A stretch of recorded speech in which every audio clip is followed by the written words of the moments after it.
हमारे इतिहास में टोटल 28 व्यास हुए हैं। व्यास किसी एक व्यक्ति का नाम नहीं है, ये एक पदवी है।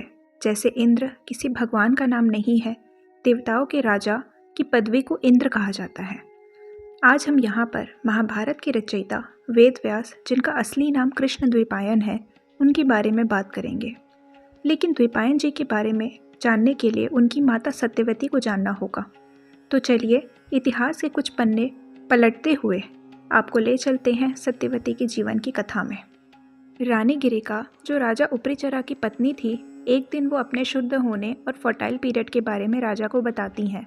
लेकिन इसी दिन उनके पूर्वज राजा को एक विशेष आदेश देते हैं, जंगल में जाकर शिकार करने का। राजा उपरिचरा अपने पूर्वजों के आदेश का पालन करने के लिए जंगल चले जाते हैं, लेकिन उनके मन में गिरिका का ख्याल बराबर बना रहता है।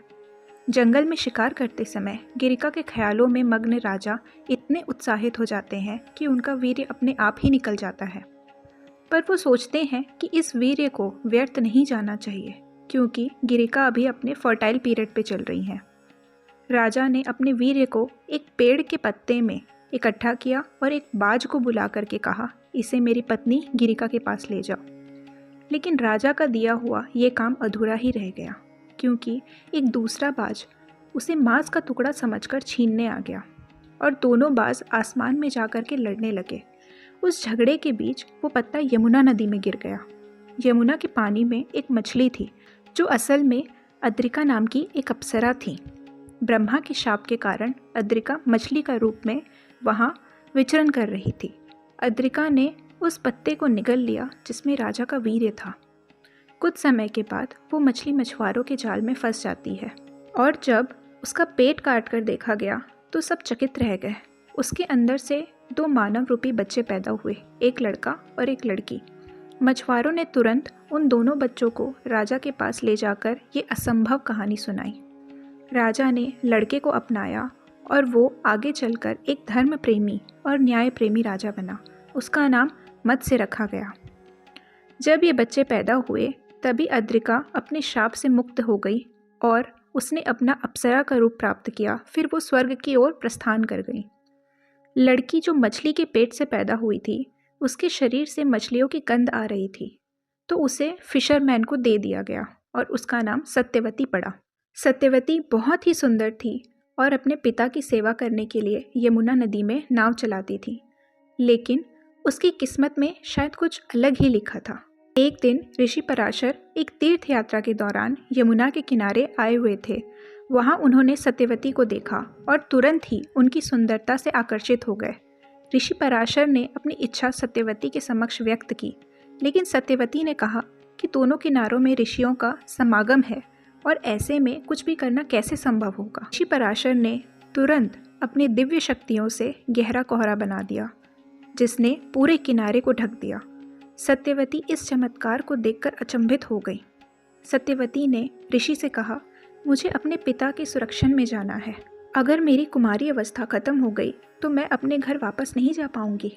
ऋषि पराशर सत्यवती की विनम्रता और संवेदना से प्रभावित हुए और उन्हें एक वरदान मांगने को बोला। सत्यवती ने कहा, मुझे ऐसा वरदान दीजिए कि मेरे शरीर से हमेशा एक मीठी सुगंध आए।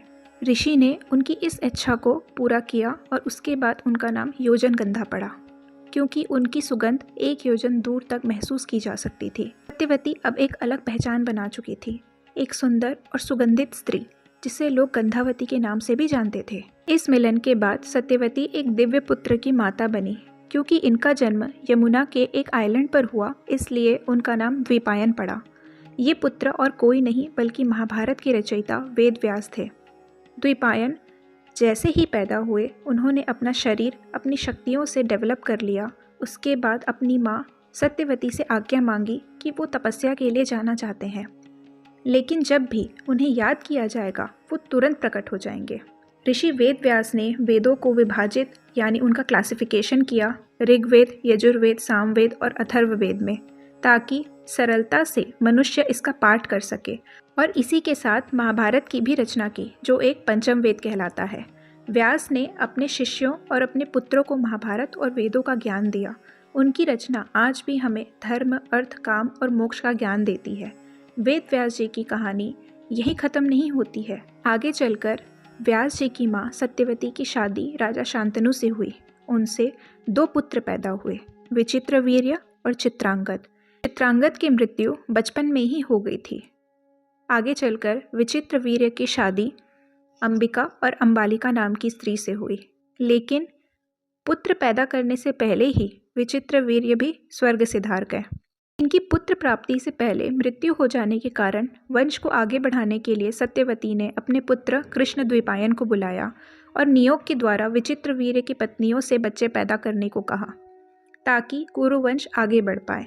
कृष्णद्वैपायन से धृतराष्ट्र, पांडु और एक दासी से विदुर पैदा हुए, जो आगे चलकर महाभारत की कथा में इम्पॉर्टेंट रोल प्ले करने वाले हैं। आज की कथा यही समाप्त होती है। इस कथा का कौन सा हिस्सा आपको सबसे ज़्यादा पसंद आया, हमें कमेंट सेक्शन में ज़रूर बताइए। साथ ही वीडियो को लाइक करें, चैनल को सब्सक्राइब करें और अपने दोस्तों और फैमिली के साथ ज़रूर शेयर करें, ताकि उनको भी हमारे धर्मशास्त्रों की जानकारी मिल सके। तो फिर मिलेंगे एक नया टॉपिक लेकर मानुषी के साथ। तब तक के लिए ध्यान और ज्ञान के साथ बने रहिए। आप सभी को जय श्री कृष्णा, हर हर महादेव।